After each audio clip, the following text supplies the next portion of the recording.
Olá, queridos irmãos, graça e paz a todos. Queridos, eu estou passando em mais um encontro atmosférico sobrenatural com Deus, onde eu quero chamar a sua atenção a esta mensagem. Eu queria alguns minutos da sua atenção. Você vai perceber o risco que alguém corre quando alguém aceita Jesus, e a partir do momento que alguém aceita Jesus, se esse alguém passar a andar distraído na presença de Deus, você vai perceber o quanto é perigoso ou os riscos que alguém corre por estar distraído na presença de Deus. Aliás, se você for ver a parábola do joio e do trigo, o tentador se aproximou e semeou o joio no meio do trigo, exatamente porque houve distração. Assim é o cristão quando está na presença de Deus. Se ele se distrair, o tentador vai se aproximar para tentar semear o joio na vida daquele alguém. E quando o tentador consegue semear o joio na vida de um alguém, obviamente vai causar consequências, muitas das vezes irreversíveis, na vida de algumas pessoas. Olha o que diz aqui Mateus 26:40, diz assim: E voltando para os discípulos, achou-os dormindo e disse a Pedro: Então, nenhuma hora pudeste vós vigiar comigo. Percebe que na presença de Deus deve estar em vigilância. Jesus entra no Getsemane e leva algum dos seus discípulos consigo. E a Bíblia diz que ele mandou que ficasse ali, que ele ia orar, mas que eles ficassem em vigilância. Porém, quando Jesus voltou, eu não sei se você entende isso, Jesus está voltando para os seus discípulos, e os discípulos estão dormindo, os discípulos estão distraídos, mas ainda bem que era Jesus que estava por perto. Imagine se não fosse Jesus e algum outro ou algo que não procedesse de Deus se aproximasse dos discípulos enquanto eles dormiam. Ou significa, esse dormir que a Bíblia se refere, significa estar distraído na presença de Deus. Não se distraia. O maior erro de um alguém é estar na presença de Deus, aceitar Jesus como seu único Senhor e Salvador, e se distrair com amizade, se distrair com as coisas mundanas, se distrair com as coisas alheias, se distrair com determinadas coisas as quais apartam esse alguém da presença de Deus.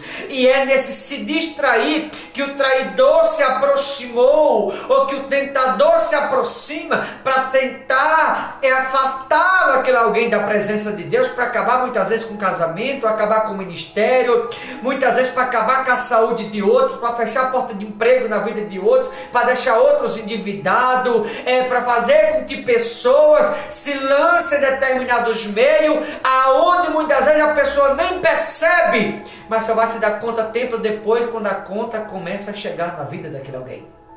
Tudo quando alguém se distrai na presença de Deus.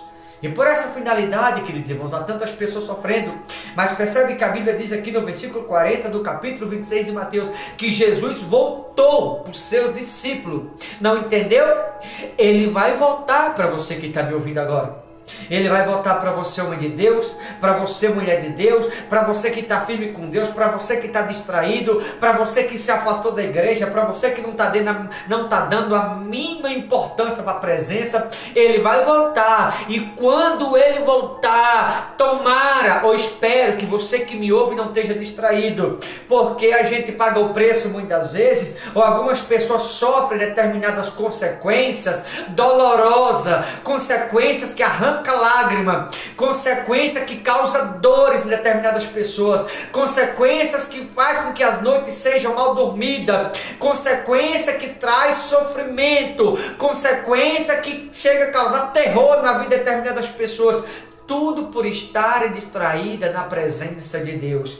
Olha o versículo de número 43, diz assim: E voltando achou-os outra vez dormindo, porque os seus olhos estavam pesados, ou seja, a distração era tão grande que os olhos estavam pesados, a distração era tão grande que eles não conseguiram esperar pelo seu Senhor, a distração era tantas que pela segunda vez Jesus voltou e eles estão dormindo, eles estão distraídos, o sono está vencendo eles, é como se o pecado estivesse vencendo alguém, é como se a carne estivesse vencendo alguém, é como se a natureza humana estivesse estivesse vencendo. E eu preciso lhe dizer, nós cristãos não podemos jamais deixar ser vencido pela natureza humana.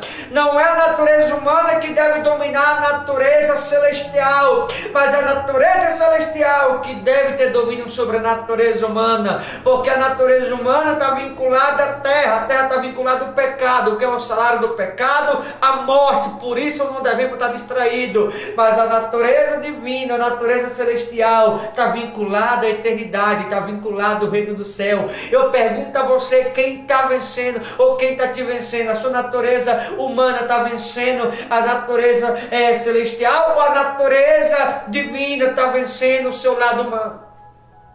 Cuidado com a distração, queridos. Cuidado.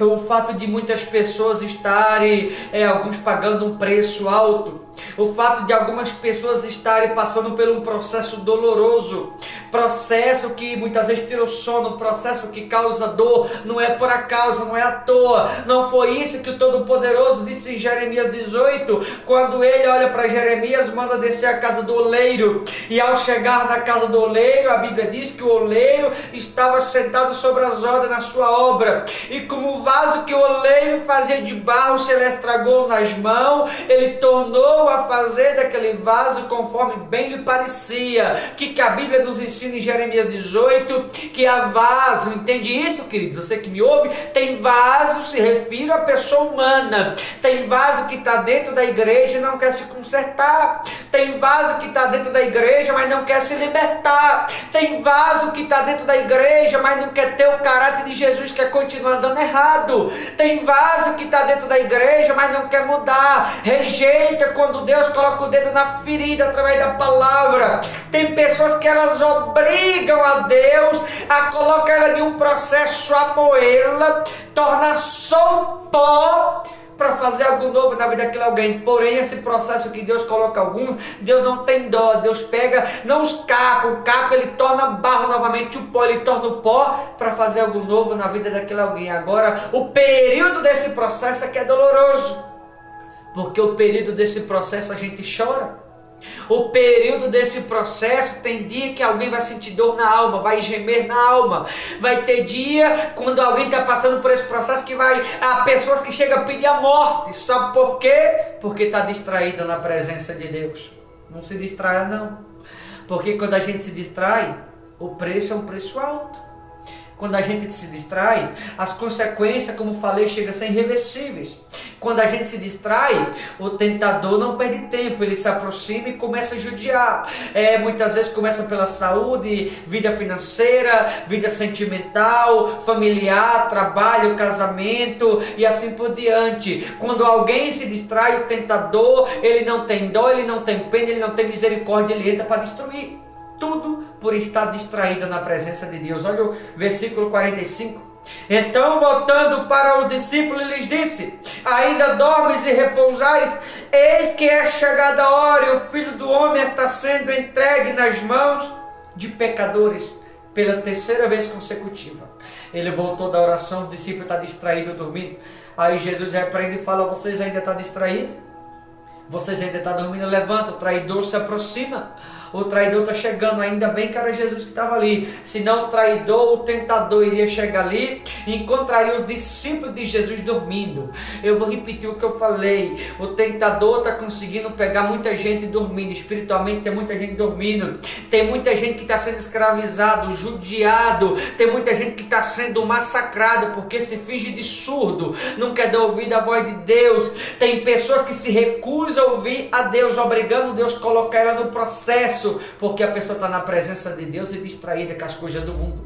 E quando alguém está distraído, esse alguém, por estar distraído, obriga Deus a colocar ela num processo, até que ao término desse processo Deus faça algo novo na vida dela. Mas ao longo desse processo esse alguém vai gemer, vai chorar, tudo por estar distraído na presença do Todo-Poderoso.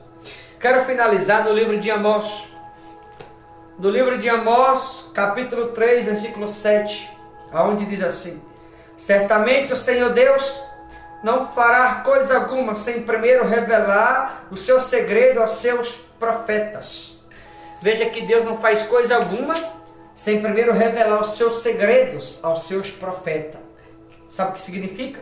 Que antes dele tratar com alguém, ele usa aquele profeta em forma de anjo da igreja para alertar que alguém se conserta. Porque se você não se consertar, Deus vai tratar com você.